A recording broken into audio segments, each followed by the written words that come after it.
Hello nhân sông bây giờ là hơi sang cao giờ tép cũng mong này nè sang cao này dừng chỉ tao lấy hàng nó xìu là hồ cho nên không sao hồ phải chỉ lấy lo nè khỏi áp hay quá tụi sai on chỉ được lo không tụi ơi mà mãi chỉ mó à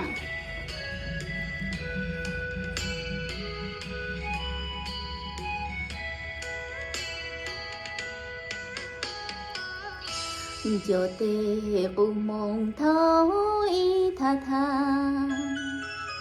trong mong sinh ly ta đu đó có đua từ lời na trong mong sinh gia tu cu tao lú thay sông tranh gió mòn tu trâu trâu mau đu rộng tờ bên đua đùa liền tờ lò gió trong mong lâu tu cụ tha tha thảo xuống ốp hạ cọc lâu trên gió cơn cao ý tu hồn rau mong vào mu ra ca chăm ba sa ba đa ni khâu ta do cha đun tri kê nhon rau mong li ô pa cầu chi có chi ho yong gì tê kê lu sao mình ta chỉ nhớ đôi đi có đi đâu mua lượt gì ta đu li nó bờ chẳng gió cũ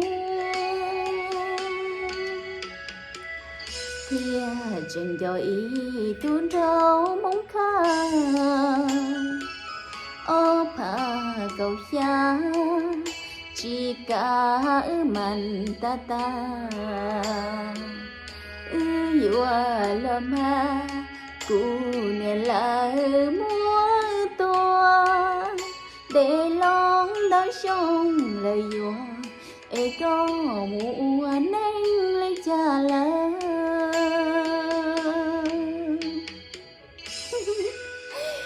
cái kia của chú mua lần trong chống của nó chỉ là hỗ trợ gắn cao so rất sẵn đó wow giờ cái chip đó không mò là lo tính tổng này cái chuyện chỉ mò một con à thở đâu mất thở đâu ô là vòng sọ ô là vòng sầu khô khe cái sọ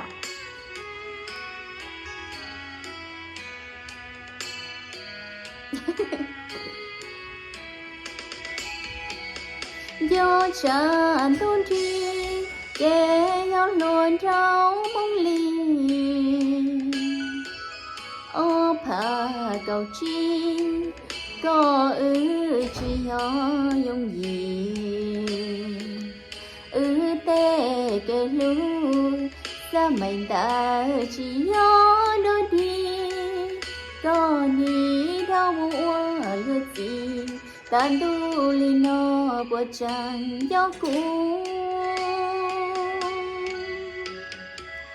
thia chừng cho ý tuôn rau mong khá ô pa cầu xa chỉ cả mình ta yêu là ma cụ nè là múa to để lon tao sông lời yêu e có mùa nắng lấy cha là bye bye xin chín này đi nào sao hãy lo luôn cho là hãy lo luôn hãy lo luôn đi có hay sớm mà cái giờ hay lên chào nè goodbye hãy ta mà nhớ nè xin chi đùa nào mà ôi hai luôn trên trong là ha hai luôn trong tí nó ha là cụ khe có hai luôn trong là hai luôn trong à khe có luôn bé rồi là ha là cái luôn bé hồ lý chả Sành đá chị. Sẽ sao Cơ cờ không á chị. Anh bạn bè Anh bạn bé là. Kinh là cơ cờ không hiền hả thưa. Yang Cái cờ lúc không hiền thưa.